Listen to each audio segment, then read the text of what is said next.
What's up, Raider Nation? The Bat Fry, Kenny Fry here. Coming up on this episode of the Silver and Black Lair Raiders edition, we'll be talking first preseason game, Raiders versus Vikings. Raiders fall to the Vikings 24-23. I'll tell you my thoughts on the quarterback competition as to where it stands right now, how both quarterbacks looked, again, in my eyes. And then also, some other things I took away from the game. Again, it's just preseason, so just a couple small things. So I'll be talking about that, and whatever you guys throw out there, we'll touch on and go from there. So I will be back in 44 seconds. Please stay tuned.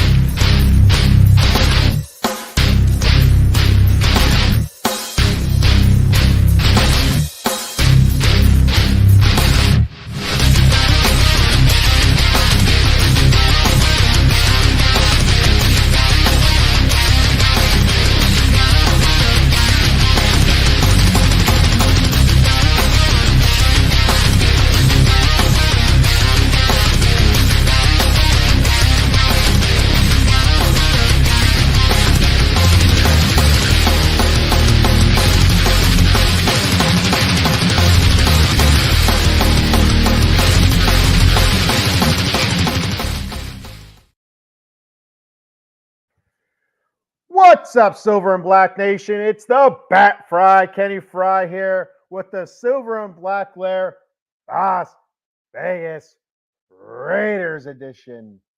Raiders! Hell yeah.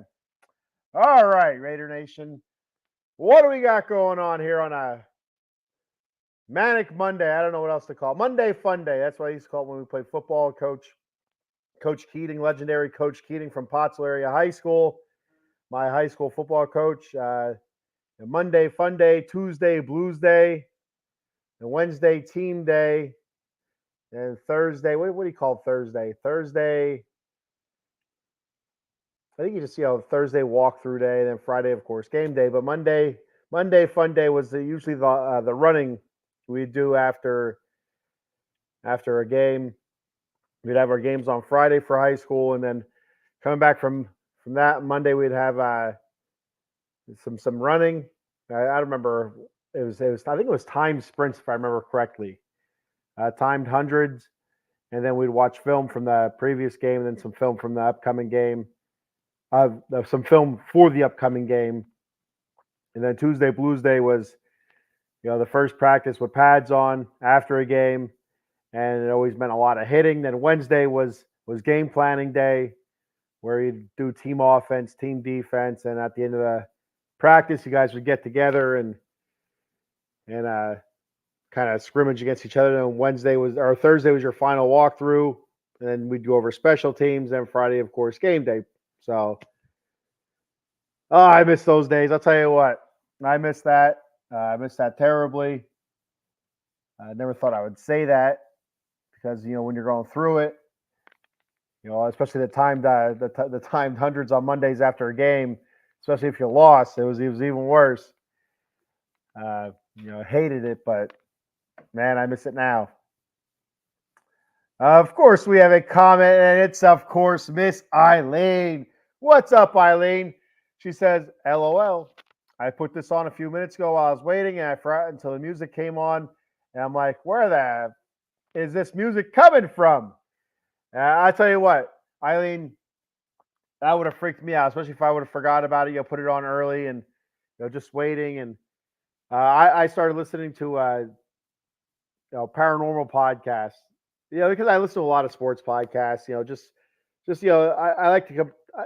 I like to try to see how other podcasters do their shows, what they're doing different than me, and how I could get better.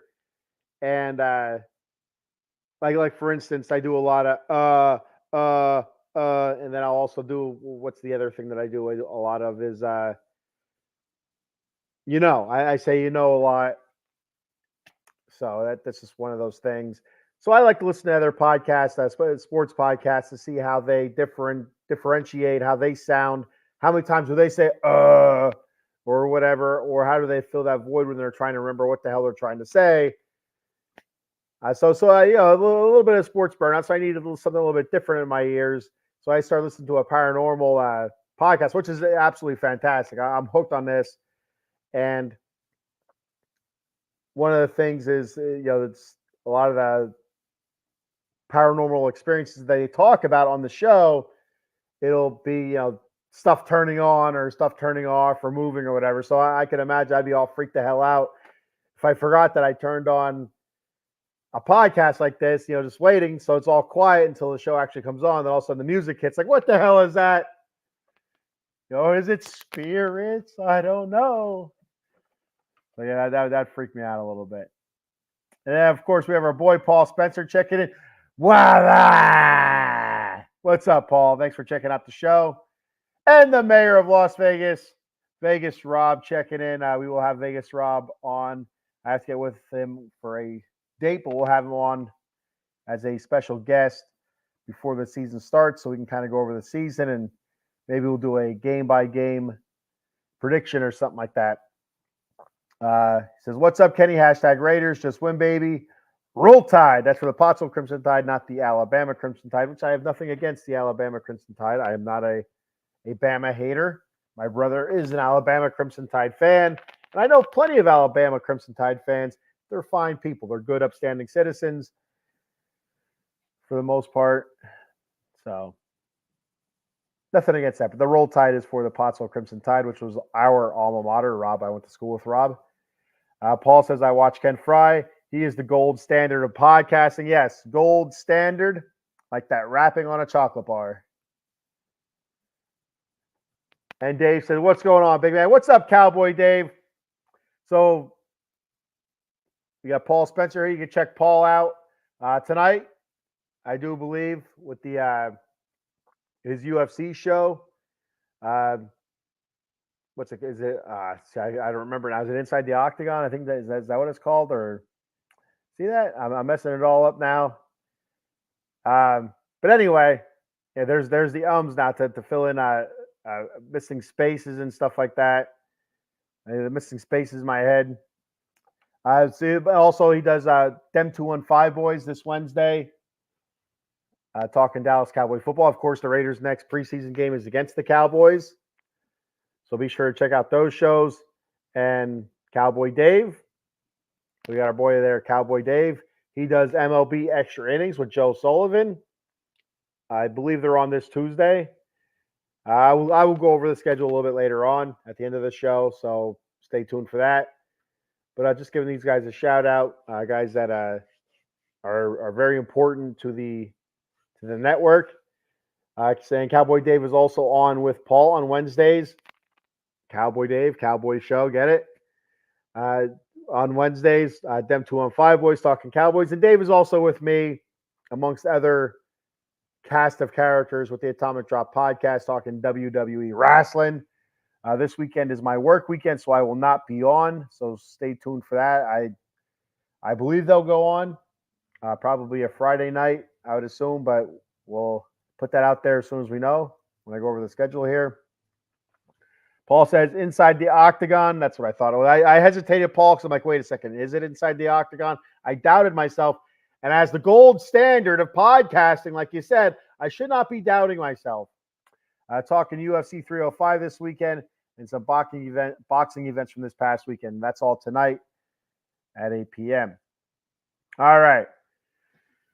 So let's just get into it here so I can go to bed. Preseason game number 1. All right. And so here's the important thing with preseason games. You got to take this stuff with a grain of salt. You really do. You're looking for a specific thing. As a fan, this is what you should be doing. Now that you have your fanatics where they want perfection out of preseason games. They want, to see really, really specific things. Then you have the fan that understands that the preseason games are meaningless, but they still want to see specific things. They want to see specific players for specific reasons. And then you have the casual follower who gets pissed off when the Raiders lose a preseason game and they don't understand what's going on. And it doesn't matter. And, like, oh, look at Minshew was, 6 for 12. What's he doing? That's a 50% completion, blah, blah, blah. So I fall in the middle. I understand that it's a preseason game. It doesn't mean anything. Win or lose, it's meaningless. But there are specific players and specific things that I want to see. I want to see how they perform, but also understanding in turn that they may not be facing the top competition from the other team. They may not be facing top schemes from the other team. A lot of times teams go vanilla in preseason games, or as vanilla as possible while still being competitive. So, because it doesn't matter, again, it doesn't matter if you win or lose, but you want to be competitive because you want your team to feel that competitiveness, and you want to see how they react to that competitiveness, so how they react when something goes wrong, how they react when something goes right, and how do they respond to certain things, certain situations. And the only way you can do that is to get it as competitive as possible without letting the cat out of the bag of all your little tricks and stuff like that. So I understand the preseason. I take it for what it is, and I don't think most players are made in the preseason. Now there are some players that are made where there's competitions and stuff like that. And again, that's one of the things that I'll be talking about today. That's the biggest topic in Raider Nation is the quarterback competition. So then in that situation, players are made and made through the preseason games and stuff like that. It's not just preseason camp, but you also have to look at what's on film and through the game situations, because there's only so many things that you can do throughout practice to set up those situations. And I always say, if you get an opportunity to play more games, play the games, because you learn more about yourself. And there's certain situations that arise in any game, at any sport, that you just don't think of in practice, or you just don't practice it because it's either rare or just hard to replicate, like special teams and such.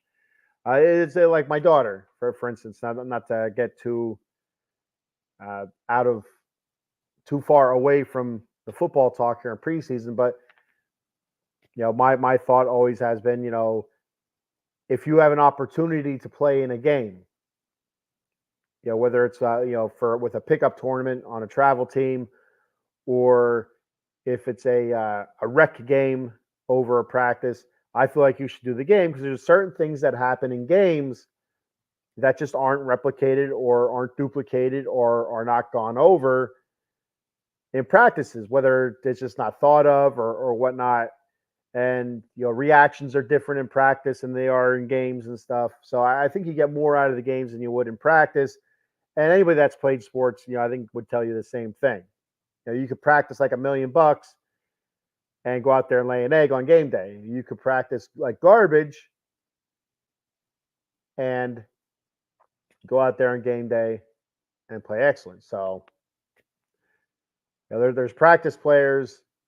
There's guys that just show up for practice that win the Super Bowls at practice.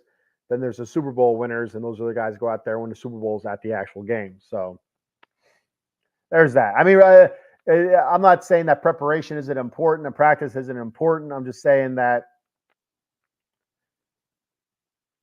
the games are the most important thing, whether it's preseason or not. You get to see how your players react. Spur of the moment, quick. They're getting hit. They're being pressured. So the gold standard just went to silver. Yes, we did. We just went to silver. Cowboy Dave says, "Hey, big man, can you give a shout out to my brother Rich? Today is his birthday. I appreciate it. Happy birthday, Rich. I don't know how old you are, but for you to survive this long being Dave's brother, I tip my hat, sir. There you go. Happy birthday to Rich, Cowboy Dave's brother. Dave, is he a Cowboy fan as well? I'd like to know that. I look for depth and how new players fit the scheme as well, but you can't even look at QB1 battles because none of the one weapons are playing together. It's too vanilla to make a final judgment." And so Paul, so getting into the quarterback competition with the Raiders here, normally I agree with that. But with this being, it appears to be a true blue quarterback competition, the Raiders did have the starters playing the whole first half in the first preseason game. Now, that may sound surprising, but if you remember, the preseason was cut down by a game. So it used to be 4 games, now it's 3 games, where in the past, the first game for the preseason, when it was a 4-game preseason, the first game, there's a decent opportunity, decent chance you wouldn't even see the starters at all. If you did, it was one series, and that was it. And then your second preseason game, usually you'd see your starters for at least a quarter, quarter and a half, maybe sometimes the whole first half. Third preseason, you'd see them definitely for the first half and coming out to the second half to see how they come out for the second half. And your fourth preseason, you would see them all just to kind of stay away from injury. So with the Raiders playing all their starters, most of their starters, the full half of the first game of the preseason, some people were kind of up in arms about that. Why are they doing that? Blah, blah, blah. It's the first preseason game. The starters should be only out there for a quarter or maybe even just a series or two. It depends on how you look at it. So from 4 to 3, do you take that first preseason game, because there's only 3, you take that first preseason game as you would take your second preseason game, and then your second preseason game, how you used to take your third preseason game, and of course your final preseason game, would you take that how you would before, where you just won't play any starters? So that's what I think the Raiders might be doing right now, playing all their starters. You want to see how your quarterback competition, how they react, how they play with all the right ones in there, with all the ones in there. Now, I don't think they're out there throwing all sorts of crazy plays. I think it's very vanilla offense, but still, you want to see how they react and how they play with the ones. You can't have a real true quarterback competition if you throw one quarterback out there with your top receivers, and then the next quarterback's out there getting the guy that's, the undrafted rookie free agent and, a couple practice squad guys. You're not getting the same set then. You're not getting the same the competition's not on the level, is what I'm trying to say. And it's the same thing with the teams that they're going against as well. So if you send like this, the Raiders first preseason game, you had Aiden O'Connell start the game. He got a quarter. Minshew got a quarter. So the quarter for Aiden O'Connell was just one series. Unfortunate for him, whereas Minshew, I think, got 3 or 4 series. But as Aiden O'Connell starts the game, he's more likely to play against the ones than what Minshew would as the second quarterback to come in the second quarter. It depends on how the other team is playing it. Now, against the Cowboys coming up, I'm not sure how the Cowboys played their first preseason game. Depth chart wise, did they play their starters at all? Did they play their starters for a series? Did they play their starters for a quarter? Whatever, what have you. But I would imagine they'd probably play their starters a little bit longer. Some of them, not all of them, some of them during this next game. So now what the Raiders will do with the quarterback, Antonio Pierce was on during a press conference after the game, this past preseason game, did say that he's hoping to have a quarterback named, a starting quarterback named after this upcoming preseason game. So I think some of that depends on what competition they're going to face against the Cowboys. So like you can't so if Gardner Minshew goes out there, he starts the game this week because Aiden O'Connell started last week. So you have Gardner Minshew come out and start this game. He's going against the ones, for his quarter, and then you have Aiden O'Connell. Let's say Gardner Minshew goes, 6 of 13 for 55 yards, a touchdown, and interception. Let's just hypothetical. Didn't look great. Didn't look overly terrible. Looked okay. But then you have Aiden O'Connell come out and he's facing 2s and 3s in the second quarter, and he lights it up. He goes 9 for 10, 111 yards and a touchdown. You can't compare that. That's not on the same level.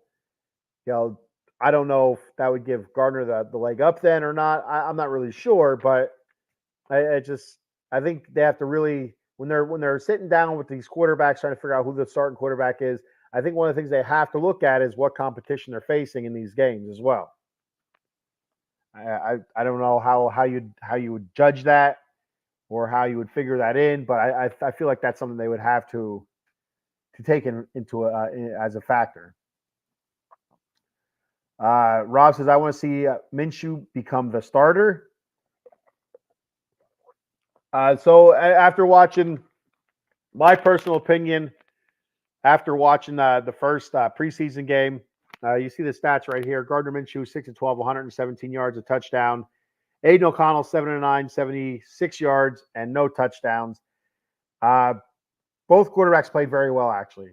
The 6-12 for Gardner, doesn't look great, but he moved the ball downfield. He moved the team up and down the field. He put the points up. 17, I believe he put up 17 of the 20 points. The Raiders were up 20-7.5. So he put the points up. He moved well in the pocket. That's one thing for Gardner Minshew, and he was able to run for a first down. I do remember the one series he ran for a first down.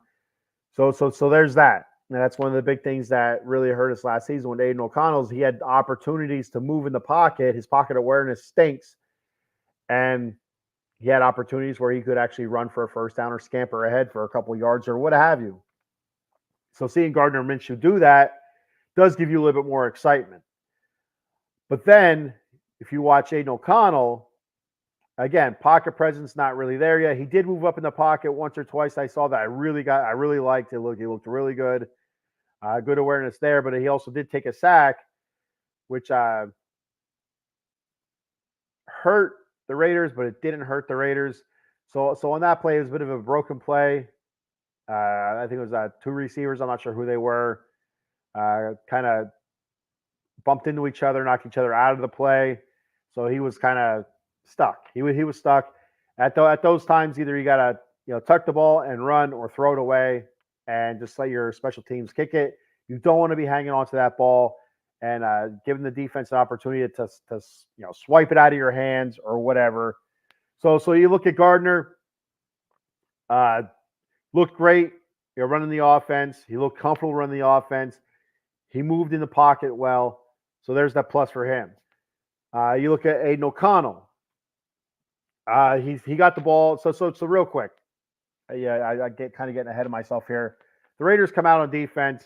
They kind of get pushed around. They started on defense first. They kind of get pushed around. They bent the Vikings all the way down to the 5-yard line, and the Raiders were able to hold. They're able to deflect a pass in the end zone on 4th down. They're able to hold. So Aiden O'Connell, his first series in the first quarter, starts on his own 5-yard line, and he's able to march it all the way down into the Minnesota's half of the field. I can't remember what yard line it was. Well, it's also 76 yards. So 76, for 50 down to, I think it was the 25-yard line. 20-yard line, I think it was. 20-yard line, somewhere around there. And he's able to march it all the way down into Minnesota territory, into field goal range, into the red zone before it stalled out and he took that sack. So that's a hell of a drive. It really was. He made some really strong throws.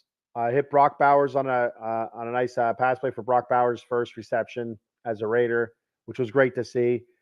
He also missed a couple passes. There was a couple passes. I think there was a pass. I think it was to Brock Bowers. I shouldn't say missed. He was late getting the ball out, or either he was late getting the ball out or he threw a little bit behind, which, you hit these guys in stride, they could lead to bigger plays. So instead of, I think it was a 10, 12-yard play, maybe that could have been a 25, 30-yard play, or maybe even break it open. So stuff like that, but still, the arm talent is definitely there with Aiden O'Connell. I really like Aiden O'Connell's arm and his poise that, actually just standing there in the pocket, it does take some balls, and, I'd say he has it. So I do like his arm talent, but I like Gardner Minshew's feet and his swagger. So if there was any way we could, just mash these two guys together somehow in some sort of centrifuge or whatever, I don't know, reverse osmosis or something, I don't know. just get these two guys into one, make them one quarterback. I think the Raiders would be in really good shape. But it's two different guys, and either one, I think the Raiders aren't in bad shape with. To be 100% honest with you, I think with either one of those guys, I could see either one of those guys taking control of the offense, moving the ball. I think a lot of it's going to come down to offensive line play, which was up and down last season, and how the Raiders run the ball. If you remember back to last season, one of the biggest struggles was Josh Jacobs not being able to run the ball. And it wasn't all on Josh Jacobs.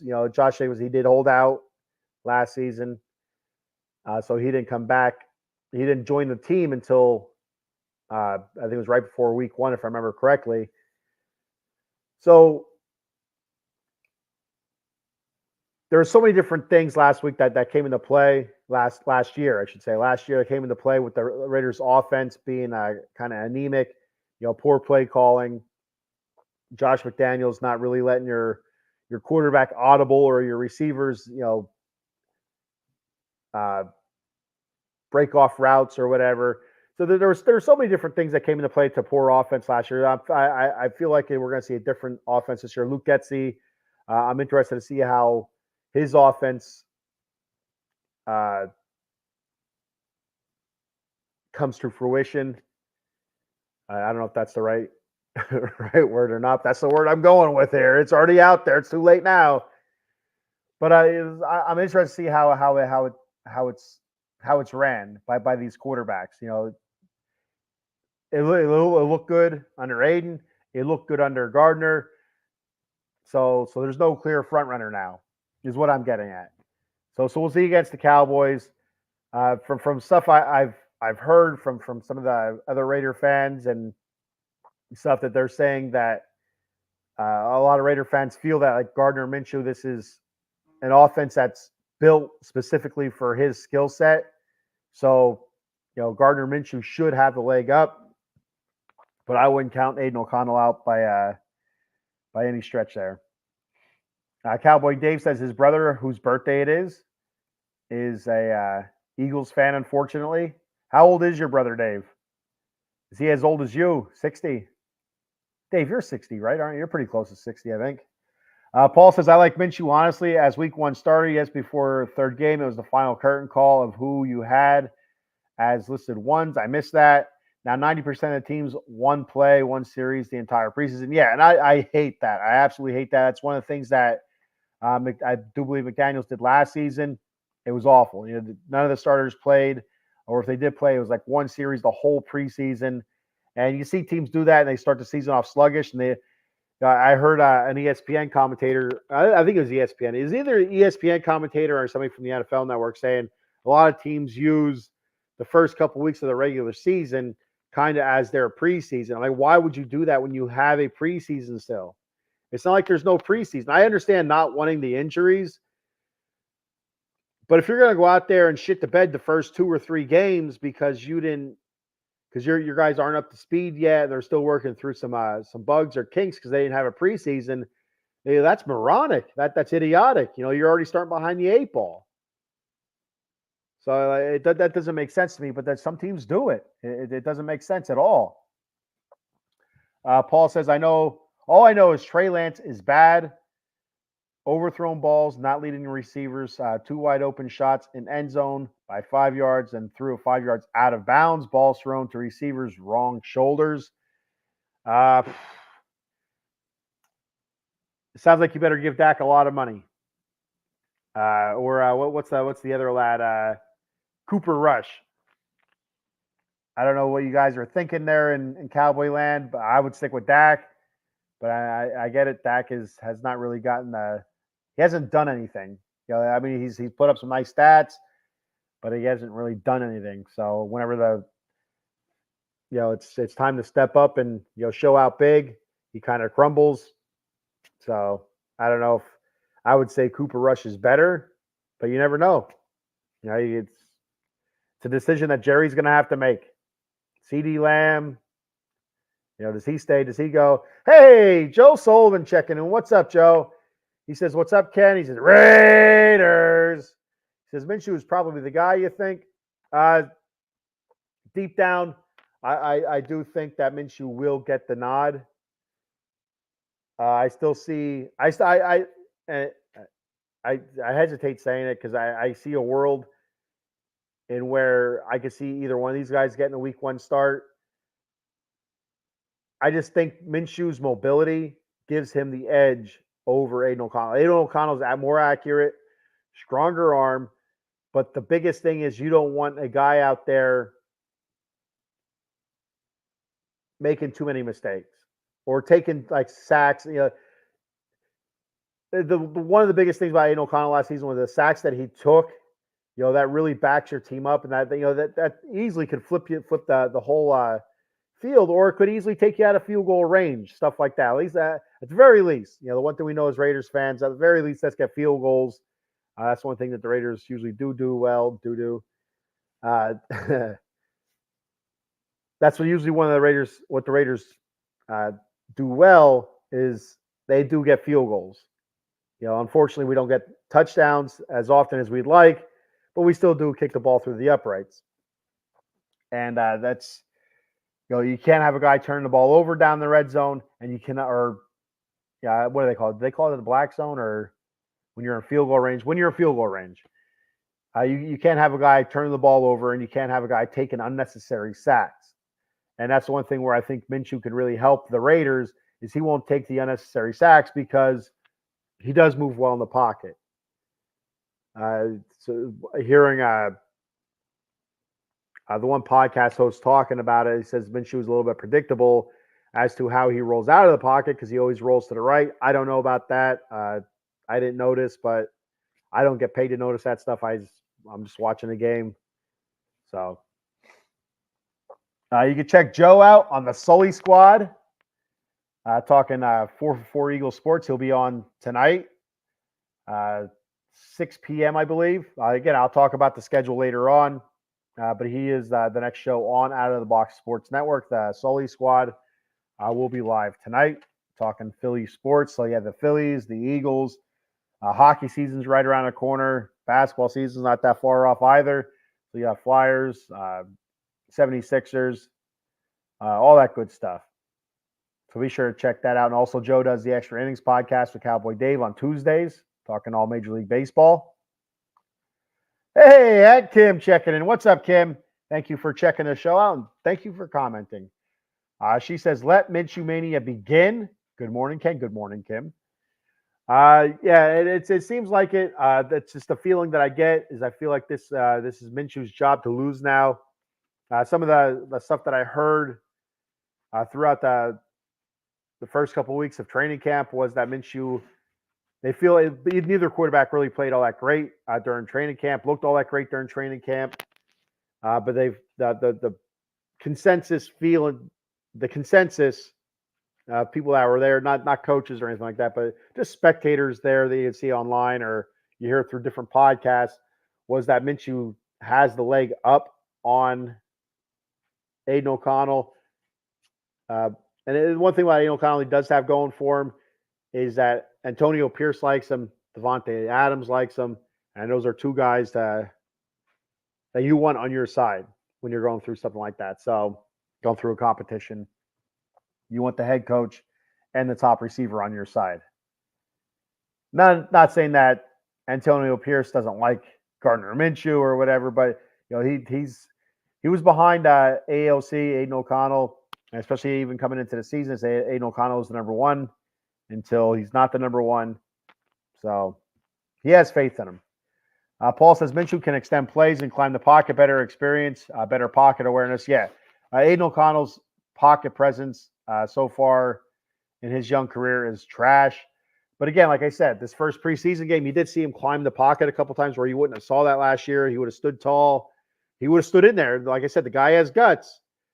He would have, probably taken it a sack, and all the Raider fans, including myself, would have been pissed off. Just saying throw the ball away or get rid of the ball because he's holding on to it too long. But he did, like I said, he did move. He did climb the pocket. He did move up in the pocket a little bit, and that sack that he did take to stall the drive out, there was a couple receivers that ran into each other, ran wrong routes, and kind of messed that whole play up. So Rob says, I'm on the Zamir train as well. Let's get this thing rolling. Zamir White looked fantastic. Such a strong runner. Not as fast, not as quick as Josh Jacobs, but I like the way the man goes north and south. I liked what I saw last year. I liked what I saw in the first preseason game. I also liked Alexander Mattson. I thought he looked good as well in the first preseason game. I want to pull up their stats here real quick.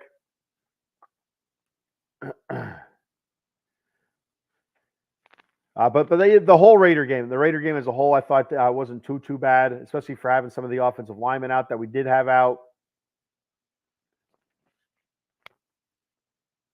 So looking at the running backs, Zamir White, 6 carries, 23 yards. He had that touchdown late in the game. They brought him back out for a touchdown, short yard situation. I like Zamir because he runs hard, he runs strong. He's a very powerful back. I mentioned before, the dude is just straight jacked. You watch some of his press conferences from last season where he's wearing no sleeves in his shirt. It's like, Jesus Christmas, the dude is a monster. And then listen to him talk. He's a hillbilly monster, it sounds like. He has a bit of a twang to his voice there, and just the way he talks, it's fantastic. That's my running back there. I was a big Josh Jacobs fan. So I'm rooting for Josh Jacobs, even though he seems to be a little bit bitter. But I'd like to see Josh Jacobs do well in Green Bay. But now it's Zamir White, it's a Z train, and all aboard for this one. Alexander Mattson, he got the ball a couple times, 3 carries, 15 yards. Sincere McCormick, who I've heard a lot about the last couple seasons since the Raiders. I think he was undrafted free agent. I think it was 2 years ago. He had 11 carries, 32 yards. He ran the ball well, I thought. Then you had Anthony Brown Jr., who was the third string quarterback. I felt bad for that lad. He was under a lot of pressure, a lot of stress. That poor guy. Dylan Labe, 4 carries, 8 yards. Again, you're running with second and third and fourth string offensive line. It's hard to get the holes. But overall, I was happy with the running game. I think it's going to be our biggest asset. I think the Raiders' offense is going to go only as far as the Raiders' run game takes it. It's going to be hop on Zamir's back and let's go for a ride. And you'll have your quarterbacks making plays, but they're not going to be asked to make as many plays as what maybe a top tier or a pass heavy type offense is. I think this is going to be mainly a run type offense with a short passing game. That's what I expect anyway. I'm not sure what Luke Getsy's offense is going to be.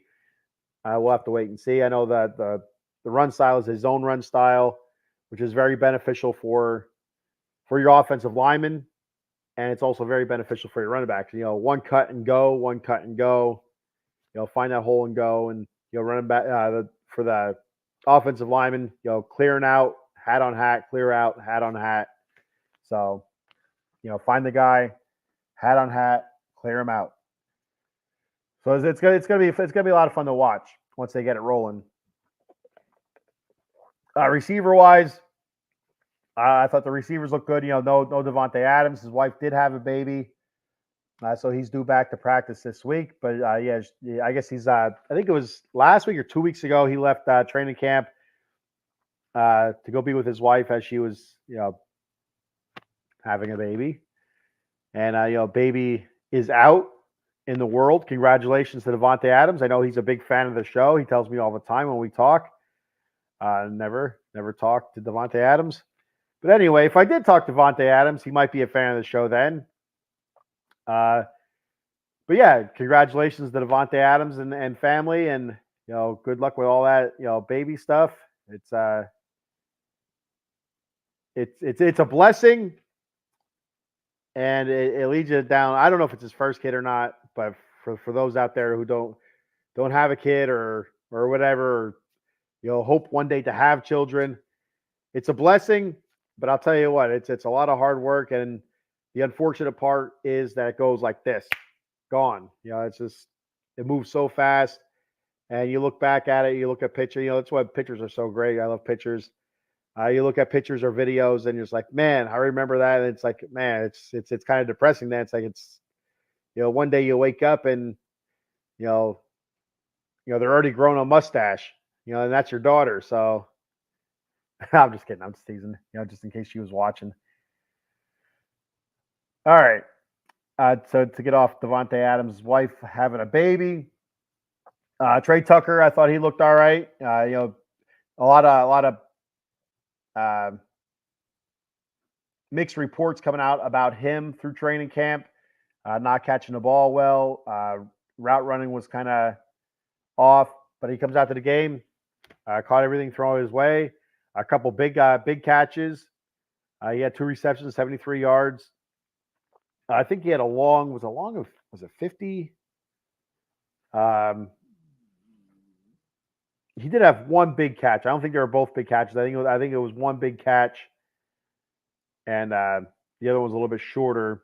We'll take a look at it though. Yeah, he had a long of 44. So yeah, so both catches, a decent chunk of yards, 4 targets. But yeah, he had a nice game there. Good for him. A lot of pressure on Trey Tucker as he's fighting for that third receiver spot. And it's I would say it's Trey Tucker's, but you don't know Jalen Guyton, what's he going to show out there? DJ Turner, he's pushing for playing time as well. So now with Brock Bowers on the team, he's going to take some looks away from Trey Tucker. So it's going to be Trey Tucker's going to have to ball out. Jacoby Myers, he looked good. Like we thought he would. Jacoby Myers, great pickup last season. Had a really really good season last year for the Raiders. Glad he's on our side. But he had 3 catches, 45 yards. Brock Bowers again, making his debut. He had a couple catches, 25 yards. He looked good. I can't wait to see really him getting rolling. Michael Mayer getting rolling here. I like to see some passes getting to both guys. The one thing, speaking of receivers, tight end that we picked up this past offseason. What the hell's his name now? Harrison Bryant. He got lit up. Terrible pass by Gardner Minshew. And this was the one big thing about Gardner Minshew I didn't like was how he kind of left his receiver out to dry, and he just got. I don't know who lit him up, who lit Harrison Bryant up, but he got lit up. I don't know what his status is, if he was hurt after that. I remember seeing the rest of the game, but he went down hard, and my first thought was he looked like he might have been knocked out, but he was moving right away, but he wasn't getting up right away either. So I don't know if he had any more snaps in the rest of that game or not. We'll have to wait to see what the injury report looks like coming out and see if he's on that or not. But I wouldn't be surprised if he's on there with concussion or something like that. But yeah, he got destroyed. But with him getting hurt, that led to a little bit more playing time for Cole Fotheringham, and I like him. He's somebody that's been around with the Raiders for a couple of years now, mostly practice squad and preseason champion kind of guy. Where he does get most of his looks, most of his catches are all in the preseason because he's a practice squad guy, where he's like very very low on the depth chart. But I do like him. It's something I talked about last year when the Raiders weren't getting much production from the tight end position. Michael Mayer, and it wasn't his fault. There was no production coming out of the quarterback. The quarterback either didn't have time to get the ball out, or just knucklehead type decisions, throwing interceptions or whatever, what have you. Jimmy G and Aiden O'Connell learning, being a rookie and stuff. But I was pushing for Cole Fotheringham to get a little bit more time last year. Give the dude a look. What's it going to hurt? Unfortunately, they did not. But they did bring him back, and I'd like to see him make a roster.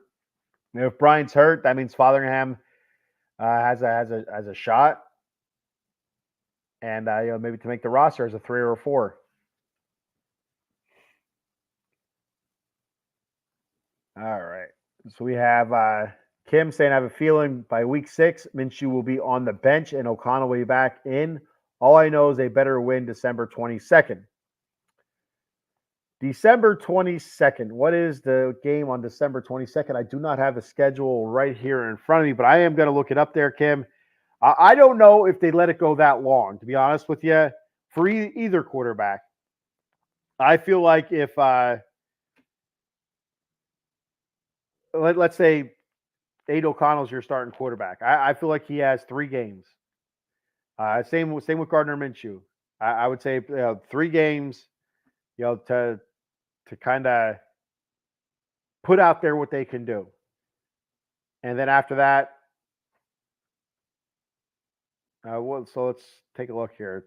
December 22nd. That is Jacksonville. Oh, is that that's the game you're going to? That's right. I remember now. See, I forgot. Kim, I forgot. Now that is the game you're going to. A terrific gift from your daughter. I hope my daughter is watching this and she remembers her dear old dad when she gets older and gets me tickets to go see the Raiders or something like that, and treats me as well as Jocelyn treats you. I'm jealous. I can tell you that. I can tell you that right now. But I envision myself being out in Las Vegas within the next 3 years to see a Raiders game, even if it's just just out in Las Vegas for a weekend or whatever, just to get the game and flying back home. But I do envision that happening. But back to the point. I think each quarterback gets a couple weeks. I think 6 weeks. I think that's too much. I think that is when the bye week is. I think after week 6. But I don't think it goes that long. I think if they're struggling, if they're struggling, I think it's going to be a quicker hook. I'd say 3 weeks, and then the decision's made. 5, 6. So week 6 is is versus Pittsburgh in Las Vegas, and after that they have the Rams. Looks like the bye week comes in week 10. So I think it's quicker hook than that. Adam Glenn checking in. What's up, Adam? Thanks for checking out the show. Thank you for coming. You check Adam out on the Atomic Drop podcast, talking WWE wrestling. Paul says, I'd like to see double tight ends. I'd like to see double tight end sets with Myers and Bowers to get downfield. It's a pure mismatch on nickel corners and linebackers. Yeah, I hope that's how they do it, how they use it. I really do. How they use both those tight ends. Because you have one, Brock Bowers, that's a dynamic pass catching tight end. Then you have another in Michael Mayer, who's a well above average pass catching tight end. So you have 2 tight ends that are well above average. One that's basically a wide receiver, and the other is just way above average receiving tight end. And hopefully they use that weapon, because tight ends are such a great weapon for a quarterback. One, that a quarterback that's under pressure a lot, and 2, a quarterback that's struggling with confidence. You get those passes, big bodied tight end like a Michael Mayer, doing some sort of in cut or drag across the middle, or just finding an open spot in his zone and just making himself big there, and those little 8-yard receptions turn into 12-yard, 15-yard receptions, and turns into confidence, and all of a sudden snowballs in a good way into several completions in a row or whatever. The same thing, an outlet to a running back. You hear that a lot in football, especially when they bring a quarterback gets benched, they bring in another quarterback or whatever. They start him off with an easy throw to the running back to build confidence, they say, or to get him to settle in. The tight ends can be used the same exact way, and there's no reason why both these tight ends shouldn't have big seasons. No reason. So I'm excited for the two for the double tight end sets. And Brock Bowers, I guarantee he's going to be split out a lot. And I have no doubt that we will see Brock Bowers in the backfield as well. He did a lot. He did some of that in Georgia. So I have no doubt that we see him doing that with the Raiders. We're going to see that dude all over the field. Michael Mayer, I think, is a little bit bigger, thicker. He's more of a closer to a traditional type tight end. Not quite all the way there. Harrison Bryant is our traditional tight end if he's healthy. Was more block than catch. Michael Mayer is more catch than block, but he can block. And Brock Bowers, he can block, but not as good as Michael Mayer. And but he can catch, really, really well and run routes. He's fast, and he is a big dude too. So good stuff there. Vegas Rob says Vegas Rob and the Bat Fry invade Allegiant Stadium. Let me know when you come. Like I said, Rob, a couple of years yet. I feel like I'm wearing down the wife on this one, so it's gonna happen. It's gonna take a little bit longer yet. Paul says can't bench Minshew versus Jags. That's the team that made Minshew mania. Correct. I mean, if he starts out as your number one, week one, he makes it all the way to December 22nd as your starting quarterback, then I think that things are going very, very well for the Raiders. Or really, really bad, which means that Minshew started, got a couple games, got benched. Aiden O'Connell did really bad, so they went back to Minshew. Hopefully that's not the case. Hopefully if it's Minshew against the Jaguars, hopefully he started week one and things have been going very good and he's still the starter then. But that would be nice to see, Minshew against the Jaguars. The birthplace of Minshew mania, the mustache, the handlebar mustache, and all that good stuff. And I like Gardner Minshew. I really do. I think he's a decent quarterback. He's not an elite quarterback. None of these quarterbacks are elite quarterbacks on the roster. But I like his swagger. I like the goofiness, and I like the almost kind of gunslinger attitude. I'm not going to say like Kenny Stabler, like the Snake, but he does move well in the pocket, kind of like the Snake. Snake did it from all video that I've seen. I've never seen the Snake play in person, or on TV. Just old video clips, and usually they're highlights, so you don't see the bad stuff. You see the good stuff. So we'll have to wait and see what happens. But I like Minshew, and again, I think Minshew. I do think deep down in my gut that he will be your number one quarterback going into week one. But I do like Aiden O'Connell's arm talent, accuracy and stuff. So still touch and go. The stomach is telling me Minshew, the heart's telling me O'Connell, the brain is telling me it's tired. So don't listen to brain. Brock is the hybrid tight end, can do anything. I had him.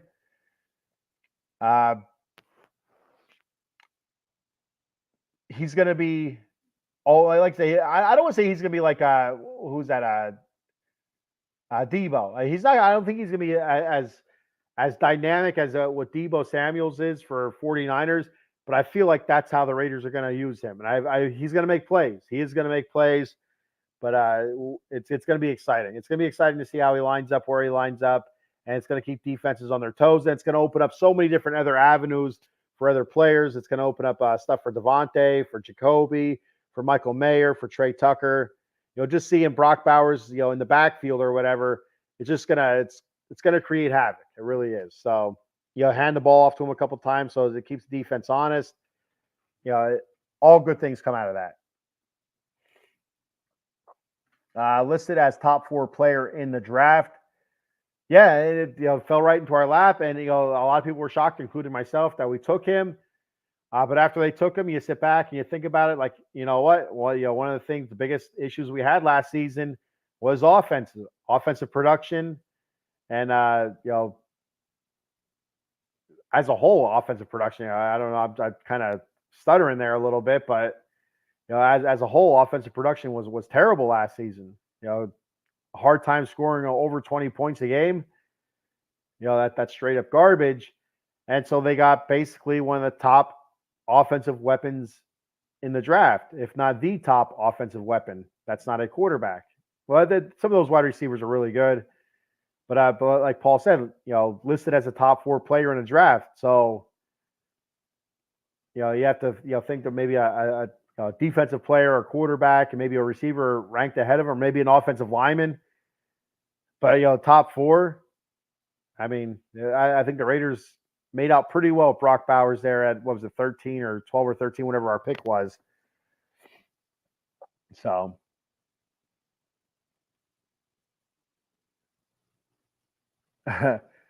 Robert Bruce checking in. Hater still around. Not sure who Hater is, but I'm sure he's still around.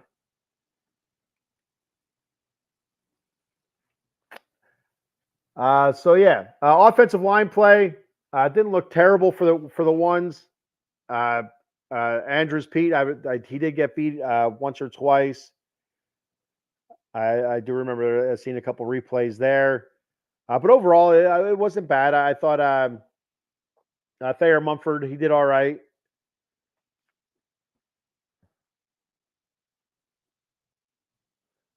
Oh, okay, all right. Yeah, no, I do think I know who you're talking about. He's a big time Raider fan. Met him a few years ago on one of the streams.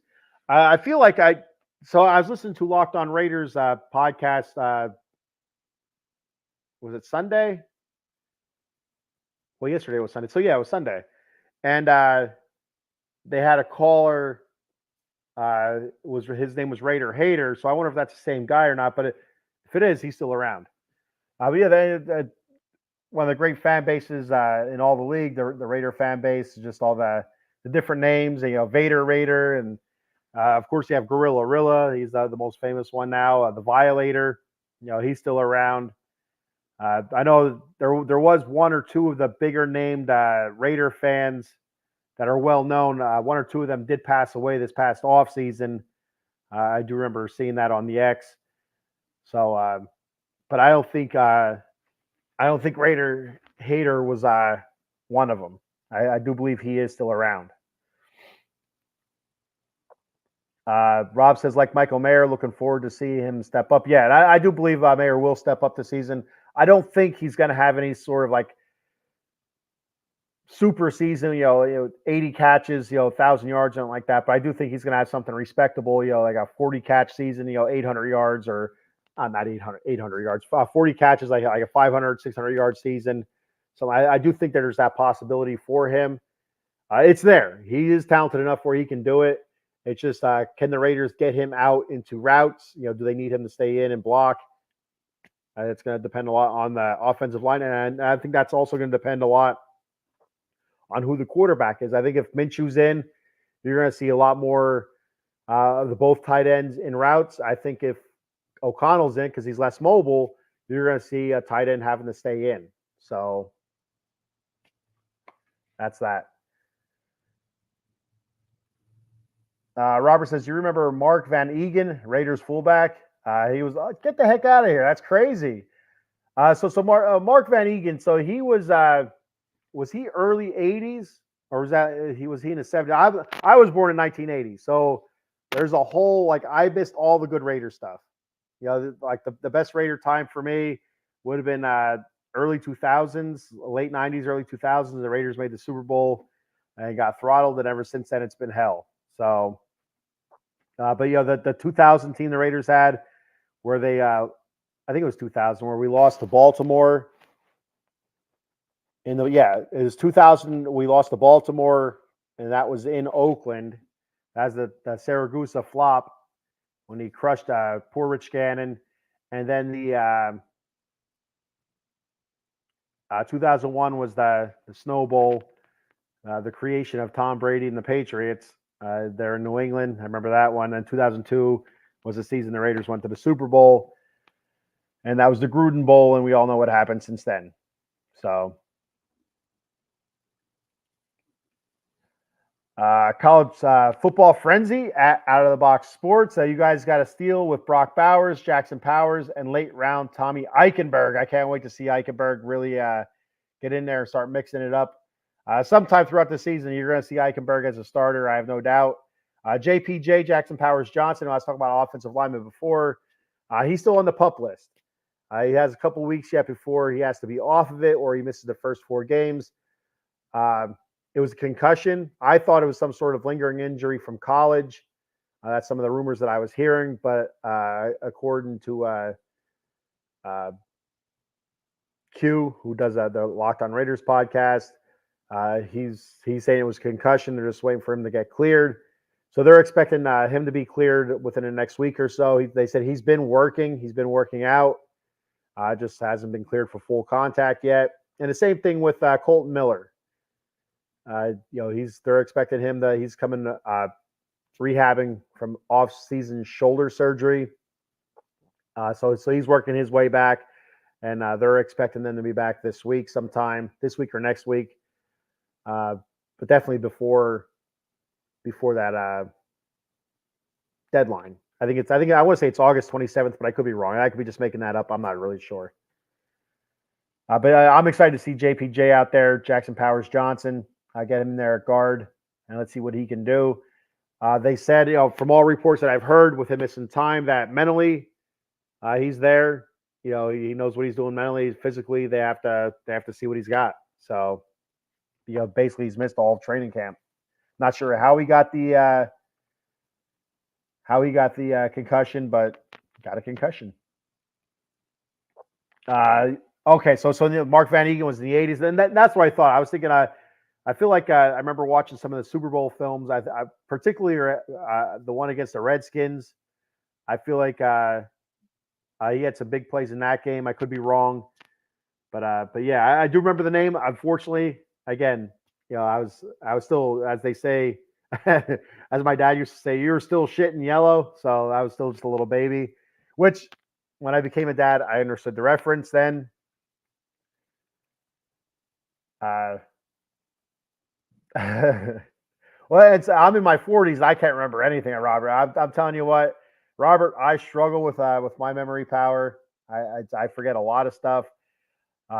There's just some things that I remember, and I don't know why I remember. There's some stuff that I don't remember, and I get a refresher or I see something, and all of a sudden it does click. I'm like, oh, why can't I remember that? And it's a bummer, but it's great to see that you're in your 60s and you remember a lot. That's good. Also, Jim Plunkett played for New England, and then he went to the Raiders and won 2 Super Bowls. Yeah, and so that's one of the things where you talk about Hall of Fame, type things. You hear a lot about Eli Manning. Should Eli Manning be considered for a Hall of Fame? He won 2 Super Bowls, yes, but statistically, not the greatest quarterback. Does he deserve to be in the Hall of Fame? So that goes with Jim Plunkett. Won 2 Super Bowls, the Raiders in the twilight of his career against the Redskins and the Eagles, and both I believe both those under Coach Tom Flores, if I remember correctly. Yeah, John Madden won the one, and I believe Coach Flores won the next 2. So yeah, does that mean that Jim Plunkett, should be considered for a Hall of Fame? Statistics wise, I don't think. Yeah, I'd have to go back and look for sure, but I don't think he was statistically a very good quarterback. But when it came down to it, he took the Raiders to the promised land 2 more times. So, but yeah, that his name comes up a lot for pro Hall of Fame. I don't know if I said Hall of Fame before, but for Hall of Fame snubs, and I'm not really sure if he's one of those guys that should be considered or not. I'd have to go back and look at his stats again.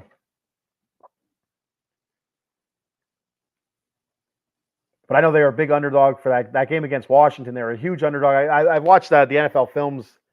And that's one of the things I like when it's Super Bowl time.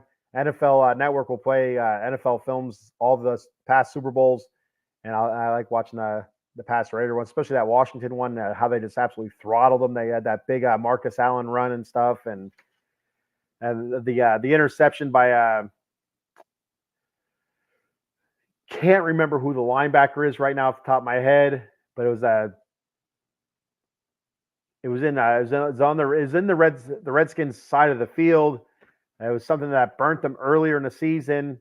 There's a whole story to it. That play, when the Raiders played the Redskins earlier in the season, the Redskins beat them. I think they throttled them.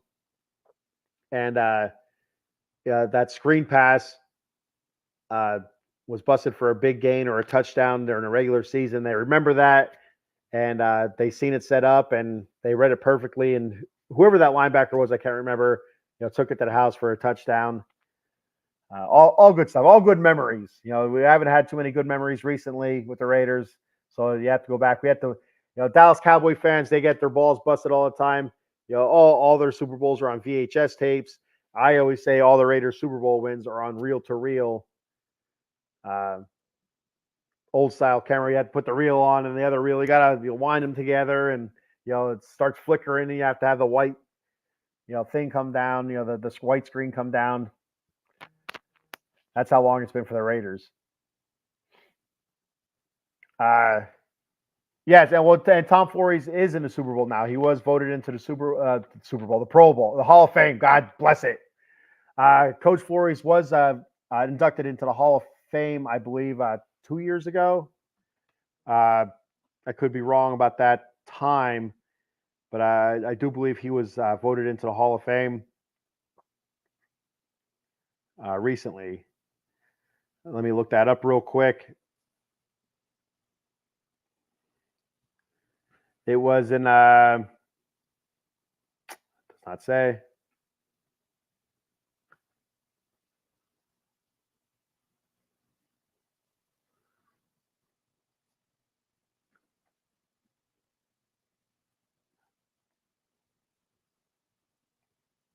Where is it? Pro Football Hall of Fame, Tom Flores. Class of 2021. So yeah, so it was pretty recent. The playoff win percentage is 72.7%, 12 seasons as the coach, 105 wins. That's some pretty good stuff there. So yeah, so 2021 he went to the Hall of Fame, and it was long overdue. Long overdue. Yeah, he should have been much earlier than that. That's just one of those things. I loved watching Lyle Alzado and Howie Long when they were at their prime. And so, Robert, I'm assuming this is probably the first time you checked out the show, but you can see up there the top of the page, right where it says Silver and Black. Of course, I have Howie Long there, and Howie Long is why I'm a Raiders fan. When I played Pee Wee football, one of my coaches' name was Howie, and this, as the story goes, the legend goes. He was one of my favorite coaches, and so I heard of Howie Long then, and so I became a Howie Long fan. I became a Raiders fan, and that's how it's been ever since. I think that was, I would say, 1989 or 1990, somewhere around there. And ever since then, I've been bleeding silver and black. And I don't remember much of Lyle Alzado playing. I like, again, NFL films is a godsend. I'll watch highlights and clips from NFL films and stuff like that. So, and the dude was a monster. He was a maniac. He was a perfect Raider. You hear a lot about the steroids and all that stuff, and I can tell you right now, you go back and the majority of those guys were on steroids or illegal substances. Besides your recreational drugs. I'm talking like illegal substances like steroids and HGH and stuff like that. But he brought it out to light more, and he's the one that put the spotlight on it. As he was dying of cancer and stuff. So, and it's about time for Tom Flores. Yeah, and it's you know what? That's one of those things. Like when Kenny the Snake Stabler was voted into the Hall of Fame, it was too late. It was one of those things. Like the Snake was absolutely positively deserving to be in the Hall of Fame, and they just drugged their feet for so many years with it, and then they wait till the man dies, and then they induct him to the Hall of Fame. It was like, that is the most ridiculous thing. Like, do it when these guys are alive. Like they deserve to be in there. They deserve to be in there. Snake is one of the most transcendent quarterbacks from the 70s and stuff. One of the best quarterbacks from the 70s. One of the best teams from the 70s. Like, how does that guy not make it into the Hall of Fame sooner is beyond me. Now, you can't compare stats from the 60s and 70s to stats of today. You can't do it. It's just a different game, different rules, all that stuff. And I don't know if that was the issue because you go back and look at Snake's stats, and it's kind of like, well, his stats aren't all that great, but you go back and compare his stats to other quarterbacks at that time, and it was near the top. So I mean, I don't get it. Plus he was a Super Bowl winner, Super Bowl champion, and so many different named plays. The Sea of Hands play, goes to the post, all that good stuff.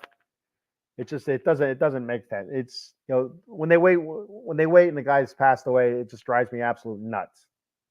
Kills me. I said, yes, this is my first time I'm going to subscribe to your channel. New England fan, but closet Raiders fan. That's fantastic. I appreciate it very much, Robert. Tell all your friends that might be Raiders fans or even New England fans. To be 100% honest with you, Robert, if you know anybody, that might be interested in doing a podcast about the Patriots, shoot us a message. We'll get them on and we'll help them out and all that good stuff. But yeah, I appreciate it very much. Thanks for subscribing. And I tell you, there are a lot of closet Raider fans out there. There are a lot of closet Raider fans that are fans of one team, but especially older people. I'm not saying that you're old, but like about your age group that were alive and able to see the Raiders of the 70s, the early 80s and stuff. It was a different time back then in professional football, different attitude, and it was a different game. And there's so many different people I talk to that are fans of other teams. But when they said, but I say, I'm a Raider fan too, just because of the 70s and stuff. So those Raider teams in the 70s, with under John Madden and stuff were nasty. So again, I appreciate it very much. And from this week forward, I'll be live every week talking Raiders now that the season has started. I did take a couple weeks off, but now we're rocking and rolling, buddy. All right. So moving on from that, back to offensive line play. Real quick before I duck out of here and go to bed. Again, first team offensive line looked all right. Didn't look terrible. There were some times where the run blocking was kind of pass blocking broke down a little bit. But for the most part, I thought they did well. Missing their left tackle, missing their left guard. It didn't do bad. But then when poor Anthony Brown, I think his name is, third string quarterback gets in there, he got absolutely destroyed. No time to set up and pass. And as soon as he's getting the ball, they're in the backfield after him. Running the ball was nearly impossible. Sincere McCormick did a decent job with that. Dylan Labe or Labe, whatever the hell you want to call him, he didn't do a bad job running either. So the depth is a huge question right now for me. That's my biggest disappointment, biggest takeaway on the minus side of things from this first preseason game was where's the depth? There was no depth, talent wise. And if that's what we got, depth wise, we're in a lot of trouble. So you'll have a great day as well there, Robert. Take care of yourself. I hope to hear from you again next Monday. Next Monday I'll be on 11 a.m. again, Eastern time. I'm not sure if you're a New England fan, maybe you're East Coast as well. So check me out again next Monday and check out all of our shows here on Out of the Box Sports. We have a whole slew of them. I do a Mets show on Wednesday mornings as well. I'll be live Wednesday morning at 11 a.m. If you're into baseball or not. We have a Cowboys show. We have a Washington Commanders show. We have UFC show, wrestling, professional wrestling show, baseball, 4for4 Philadelphia show. NFL Pick'em show on Thursdays. So be sure to check out our schedule. Robert, follow us on X, Facebook. We'll put the schedules out there, And of course, subscribe to our YouTube channel. Much appreciated. Thank you very much. Have a great day. Like I said, have a great day, and we appreciate it. So depth is going to be a huge issue. I think a huge concern. Again, it's only the first game, so first preseason game. Take it with a grain of salt. It is what it is. Some guys are out still. All right. So, last thing I want to do real quick is just throw out a couple grades. Aiden O'Connell, I give him a B. Again, I thought he played well. That sack hurts a little bit, but you kind of understand it. You just gotta either run the ball forward instead of just rolling back, and getting losing chunks of yardage. Throw it away if you have to. Throw it away, and excellent. Throw it away or do something with it. You just can't keep dropping back and just getting sacked. You're gonna they're gonna start strip sacking. There's a lot of talented players on the defensive side of the ball, very fast, very strong, and they mean harm to you. So I give Aiden a B. Gardner Minshew, I give him a B as well. They're even. It's going to be hard to find somebody out there that's going to say definitively that one guy's ahead of the other guy. Again, I said with my gut, I feel like Gardner's going to be your week 1 starter. With my heart's going with Aiden. So that's where we're at right now. So a couple B's for the quarterbacks. Receivers, I give an A. I thought they did great. Trey Tucker, Jacoby Myers, Brock Bowers, all good stuff. Offensive line, I'll give a C+. The starting offensive line, not bad. A couple breakdowns, but again, we're missing a couple key pieces there. The just subscribe. Thank you, Robert. Anybody else out there watching, please go over and subscribe to our YouTube channel. It'd be much appreciated. We'd be very grateful if you did. The depth there is just not there. Second, third, fourth string guys, not very good at all. Week 1, preseason game 1. So defensively, I'd give a B-. Really had a struggle against the run for whatever reason. The first team defense struggled against the run. They bent, but they didn't break. So nice 20-7 halftime lead. Defense, felt like they kind of started getting together. Jack Jones had a great game. A couple Bass breakups, an interception. Ja'Cory Bennett had that pass breakup in the end zone on that first drive the Vikings had as well. So there were some good things. And again, I think a lot of this stuff is all vanilla type defenses and offensive sets. You're not going to see a whole lot of squirreliness going on because you don't want to put that stuff on film for other teams to scout you. But yeah, I'll give the defense a B-. Special teams, punting wise, AJ Cole, decent job there. He was able to get a couple boomers off and pin him back a couple times. What am I thinking of now? I had a brain fart. Oh, all the time. It just goes blank. I don't know what it is. Is it night shift that's doing this? I don't know. It just goes blank. And I'm going to kick myself as soon as I see his name, because I know what his name is, but I just can't think of it.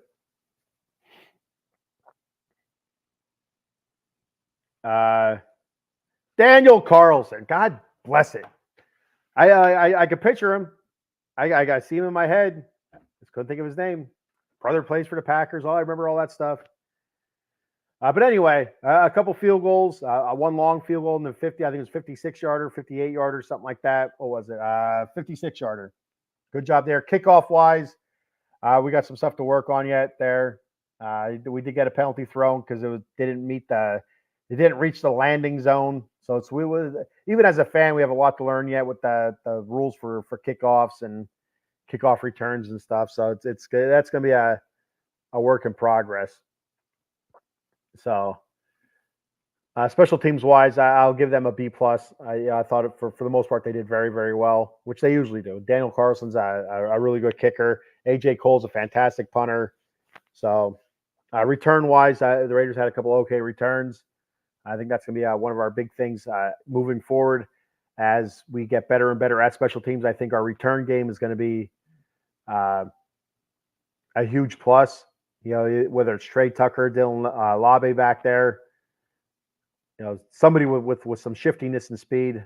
It's going to be interesting to see how teams play that against the Raiders. I feel like we have the speed and the quickness to bust some plays open, maybe get some decent field position.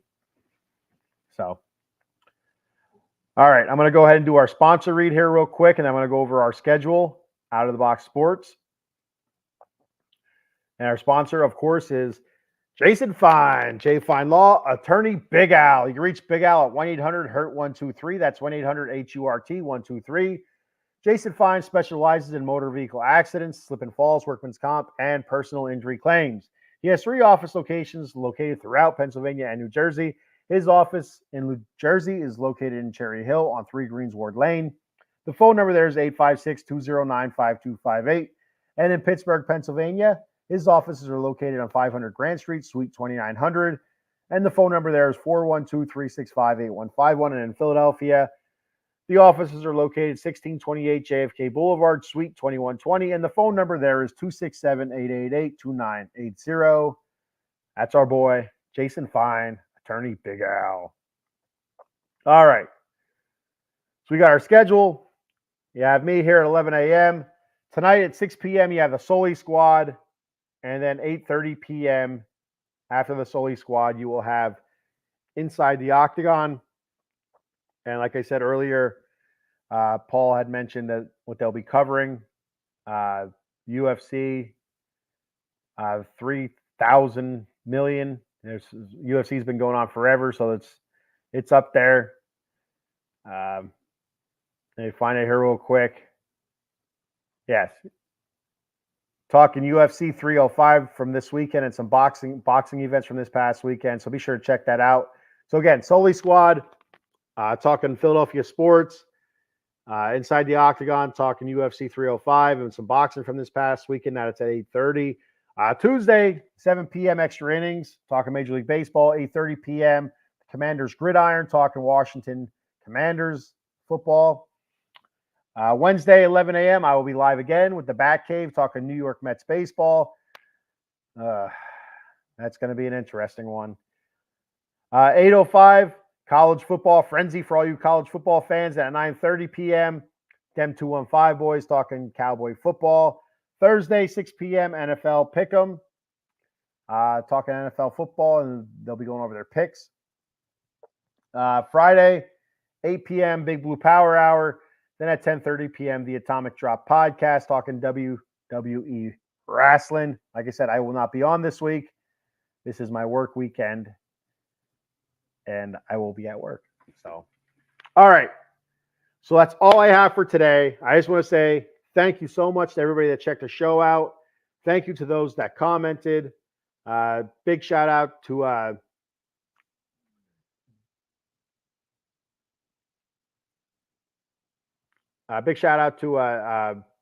Robert Bruce. Robert the Bruce, you know, that's the old Scottish king, right? You know, if you've ever seen Braveheart. I also seen there's another movie. There's a Netflix movie. I can't remember what the exact name of it was. It was something King, the Rebel King, or something like that. I think it was called The Rebel King. A fantastic. I thought it was a great movie. I ain't gonna say it was low budget, but it definitely wasn't the same budget as what Braveheart was. But yeah, it follows Robert the Bruce and his ascension to the crown, and some of the mistakes that were made by him. After he got the crown, and some of the fallout to being the king and stuff like that, and it was really interesting. There also was some talk of William Wallace, but it's not centered around William Wallace. It was centered around Robert Bruce. So it was actually a pretty cool movie. I dug it. So if you have a chance, if you have Netflix, go ahead and check that out. If you're into that kind of stuff, if you're into Braveheart, I'd say go and check this movie out. I think it was called The Rebel King. Paul says, great show. Gold standard right here. The gold standard. Silver and gold. Or silver and black. There we go. The silver and black standard. All right, so that's all I have for today. I am going to bed. I am very tired. I'm overly tired. And that's that. So thank you, everybody. Next Monday, same time, same bat channel. 11 a.m. again next Monday, as my daughter has soccer practice 8 to 10 the next 2 weeks before school starts, and then it'll be back to normal time, 10 a.m. Check me out this Wednesday, 11 a.m. with the Bat Cave, talking New York Mets baseball. All right, I will talk to you guys then. See you guys Wednesday, and remember, just win, baby. See ya.